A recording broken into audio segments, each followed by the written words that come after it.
ఎప్పుడైనా ఉగ్రదాడులు జరిగినప్పుడు, ఈ టెర్రర్ అటాక్స్ జరిగినప్పుడు ఇది మాట్లాడాల్సిన సందర్భం కాదు, ఇప్పుడు విమర్శించాల్సిన సందర్భం కాదు, ఇది ప్రశ్నించాల్సిన సందర్భం కాదని చెప్పి మాట్లాడుతూ ఉంటాం. కానీ పుల్వామా దాడి జరిగినప్పుడు 2019 ఎలక్షన్స్కి ముందు పుల్వామా దాడి జరిగి 44 మంది సైనికులు చచ్చిపోయినప్పుడు కూడా ఇట్లనే అన్నారు, ఇది సందర్భం కాదు, ఇప్పుడు మాట్లాడొద్దు, ఇప్పుడు ఏమీ అడగొద్దు అని. కానీ అప్పుడే మాట్లాడుంటే, అప్పుడే భద్రతా వైఫల్యాల్ని విమర్శించి ఉంటే, అప్పుడే జవాన్లకి భద్రత మీరు ఎందుకు కల్పించలేకపోయారు అని అడిగి ఉంటే, అప్పుడే నోట్ల రద్దు తర్వాత ఉగ్రవాదం అంతమైపోతుందని మీరే చెప్పారు కదా, మళ్ళీ ఉగ్రవాదం ఎట్లా మొదలైందని అడిగి ఉంటే, అప్పుడే అంత పెద్ద ఆర్డీఎక్స్ మన ఇండియా బార్డర్ని దాటుకొని అంత పటిష్టమైన భద్రతా సిబ్బందిని దాటుకొని వచ్చి 44 మంది సైనికులను ఎట్లా చంపేసిర్రు అని అప్పుడే అడిగుంటే ఈరోజు ఈ పెహల్గాంలో ఈ దాడి జరగకపోతుండే.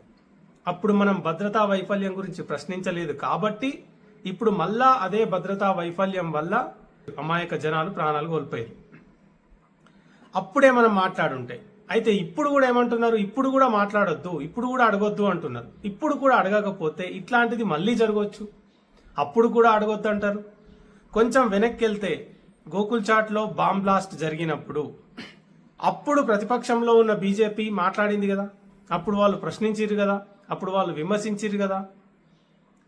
అది విమర్శించాలి, ఎందుకంటే భద్రతా వైఫల్యాల్ని విమర్శించినప్పుడే జాగ్రత్త పడుతుంది ప్రభుత్వమైనా ఎవరైనా. ప్రజలు అడుగుతారు, ప్రజలు ప్రశ్నిస్తారు, ప్రజలు విమర్శిస్తారు అనే ఒక భయం ఉంటేనే వాళ్ళు చర్యలు తీసుకుంటారు. అప్పుడేమో బీజేపీ విమర్శించింది, మరి బీజేపీ పాలనలో జరిగితే విమర్శించొద్దా, అడగొద్దా? ఖచ్చితంగా బరాబర్ అడగాలి. మనం పుల్వామా ఘటన అప్పుడే కనుక అడిగుంటే ఇప్పుడు ఇది జరగకపోయి ఉండేదేమో.